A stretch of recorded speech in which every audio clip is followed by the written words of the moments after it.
What if everything you thought you knew about the Roman Empire was incomplete?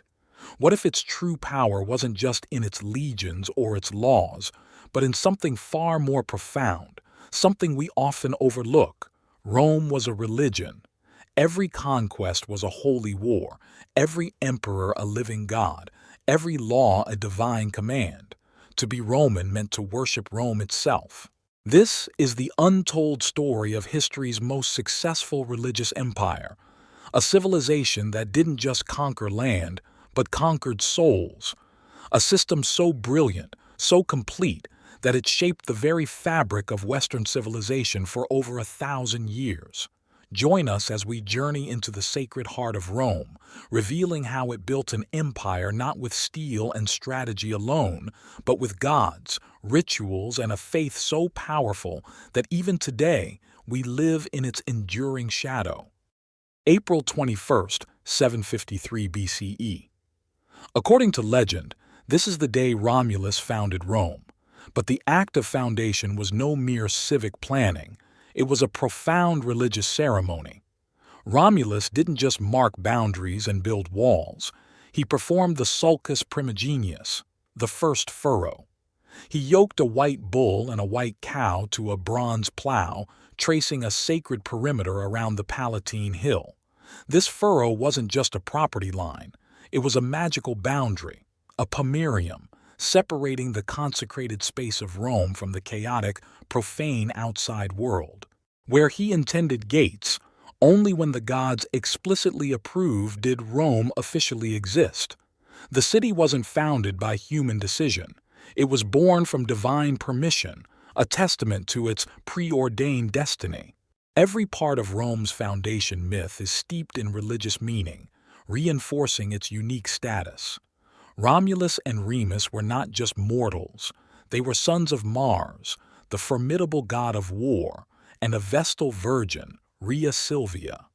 They were miraculously nursed by a she-wolf, a creature sacred to Mars, sent by the gods themselves. When Romulus killed his brother Remus for defiantly jumping over the sacred boundary, it wasn't merely fratricide. It was the first act of Roman law, a brutal enforcement of the sanctity of sacred space, sealed with blood. From its very inception, Rome understood itself as a divine project, chosen and blessed by the heavens. The gods had selected this specific place, this particular people, for a grand purpose. Rome's destiny was not merely forged by human ambition. It was written in the stars, a celestial blueprint for an earthly empire. This profound belief in divine favor would become the bedrock of its unparalleled success. Herein lies the genius that set Rome apart from every other ancient civilization. Rome seamlessly fused religion into its political system and politics into its religious system.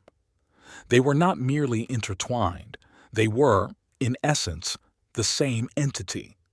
The state was the church, and the church was the state. The Senate, Rome's governing body, didn't just legislate. Its decisions were often framed as interpretations of divine will. Before any major state action, augurs meticulously read the omens, the flight patterns of birds, the rumble of thunder, the flash of lightning, even the way sacred chickens ate their grain. All were scrutinized for signs of divine approval or disapproval. If the omens were unfavorable, the Senate could not proceed, regardless of the urgency of the matter. Military commanders were not just strategists. They were also priests, embodying both martial and spiritual authority. They took auspices before every battle, sacrificed to Mars before embarking on campaigns, and offered lavish thanks to Jupiter after victories. Roman soldiers didn't just fight for land or glory. They fought for the gods, believing themselves instruments of divine will. Every victory was seen as irrefutable proof of divine favor, a cosmic endorsement of Rome's mission. Conversely, every defeat was interpreted as a sign of divine anger, necessitating more fervent prayers and greater sacrifices to appease the offended deities. Let's delve deeper into Rome's pantheon, for its gods were not distant, abstract cosmic forces. They were active, tangible partners in the monumental task of empire building, deeply integrated into the state's machinery. At the apex sat Jupiter Optimus Maximus, Jupiter, the best and greatest. His magnificent temple on the Capitoline Hill was not just a place of worship, it was the religious epicenter of Rome, a symbol of its divine protection. Every consul, upon assuming office, ascended to Jupiter's temple to sacrifice a pristine white ox, a solemn pledge of loyalty and service. Every military triumph, the ultimate display of Roman power, culminated there. The victorious general, his face painted red like the god statue, rode through Rome in a chariot, embodying Jupiter himself. Yet, a slave stood behind him, whispering a crucial reminder: "Remember, you are mortal." This whisper was not a contradiction, but a necessary counterpoint, acknowledging that for that one glorious day, the general was Jupiter on Earth, a temporary vessel for divine power. Mars was more than just a god of war. He was Rome's divine progenitor, the ancestral father of the Roman people through Romulus. Before every campaign, the commanding general would enter the temple of Mars, shake the sacred shields and cilia, and declare, "Mars, wake up!" This was no mere metaphor.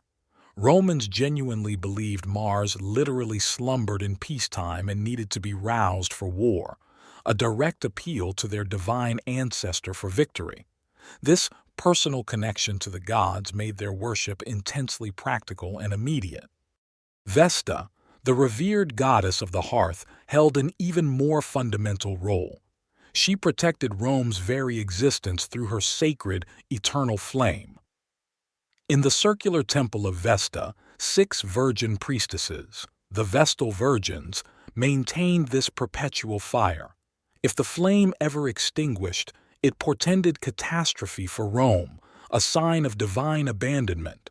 The Vestals were not merely priests, they were Rome's magical defense system, their purity and daily rituals safeguarding the city from destruction. Their virginity was paramount. If a Vestal broke her vow of chastity, she was buried alive, her pollution deemed so catastrophic that it threatened to unravel the very fabric of Rome itself. Their sacred duty underscored the profound belief that Rome's survival was inextricably linked to its religious integrity. But here's what truly made the Roman religious system a stroke of genius. It was fundamentally contractual. The relationship between Rome and its gods was governed by the principle of do ut des. I give so that you might give. Romans offered sacrifices, prayers, and devotion, and in return, the gods were obligated to bestow power, victory, and prosperity upon Rome. It was a transaction, a cosmic business deal, a quid pro quo legally binding on both sides. And it worked. For centuries, this meticulously maintained system delivered precisely what it promised. Rome burgeoned from a modest city-state into the undisputed master of the Mediterranean world. The gods, it seemed, consistently kept their end of the bargain, providing the divine favor necessary for Rome's unprecedented expansion and enduring dominance. Following a successful conquest, Rome would often bring the defeated gods back to the capital, integrating them into its own pantheon and dedicating new temples to them. The formidable goddess Cybele from Anatolia, the enigmatic Isis from Egypt, the mysterious Mithras from Persia, all found new homes and fervent worshippers in Rome. The Roman pantheon, the iconic temple, was not just an architectural marvel, it was a literal collection of all gods from all conquered peoples, a physical manifestation of Rome's universal dominion. This was brilliant religious imperialism. By absorbing foreign gods, Rome subtly absorbed foreign peoples. The message was clear. Your gods are now Roman gods, therefore you are now Roman. Resistance became not just militarily futile, but spiritually pointless. Even your own deities had seemingly switched allegiance, aligning themselves with Rome's destiny. This strategy fostered a sense of inclusion, albeit one dictated by Roman terms, making assimilation far more palatable. But Rome also demanded one non-negotiable addition to this expansive pantheon: the worship of the emperor. This was the ultimate expression of Rome's religious political fusion, a cult of personality elevated to divine status. The imperial cult began subtly with Julius Caesar. After his assassination, a brilliant comet appeared in the sky, which Romans interpreted as Caesar's soul ascending to heaven. He had become a god, Divus Iulius. His adopted son, Octavian, later known as Augustus Julius Caesar, a master of political and religious manipulation, held the esteemed position of Pontifex Maximus. So did Augustus, his successor, and every emperor thereafter. The emperor was not merely the political leader. He was the chief priest, the supreme intermediary between Rome and the gods. He was the one responsible for maintaining the Pax Deorum, the sacred peace with the gods, ensuring divine favor and stability for the empire.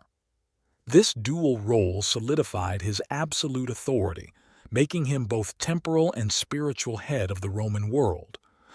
Eventually, emperors didn't even wait for death to claim divinity. They declared themselves gods while still alive, demanding worship. Caligula famously claimed to be Jupiter incarnate. Nero placed his own image on statues of Apollo. Domitian went so far as to demand he be addressed as Dominus et Deus, Lord and God. This wasn't mere megalomania. It was a calculated political and religious strategy. Throughout the vast empire, in every city and town, temples to the emperor stood prominently. His image received sacrifices. His birthday was celebrated as a holy day, and loyalty to Rome became synonymous with worshiping the emperor as a living god. This was not an optional practice. It was a mandatory civic and religious duty enforced by the state. This is how Rome maintained control over its sprawling empire. Not solely with legions marching across vast territories, but with altars smoking with incense. Not just with governors enforcing laws, but with priests overseeing sacred rites. Let's consider an often overlooked aspect of Roman life that reveals the depth of its religious control: the Roman calendar. Far from being a mere timekeeping device, the calendar itself was a powerful religious weapon, orchestrating total societal control. The Roman year was densely packed with religious festivals, over 100 days dedicated to various gods and sacred events. The raucous Lupercalia in February honored the she-wolf who nursed Romulus, celebrating fertility and purification. The joyous Saturnalia in December celebrated Saturn with gift-giving, feasting, and temporary role reversals, a period of communal release. The Vestalia in June honored Vesta, reinforcing the city's sacred protection. Month after month, Romans participated in an endless, intricate cycle of festivals, sacrifices, games, and rituals, each reinforcing their connection to the divine and the state. The festivals kept Romans constantly engaged in religious activity, perpetually reminded of their duties to the gods and, by extension, to the state. They were compelled to participate in the system, to be visible members of the religious community. To miss a festival was to risk divine anger, not just for oneself, but for the entire community. And who held the reins of this intricate calendar? The priests, specifically the Pontifex Maximus, the chief priest of Rome. The Pontifex Maximus possessed the authority to determine when festivals occurred, when months began, and when years started. To control the calendar was to control the very rhythm of society.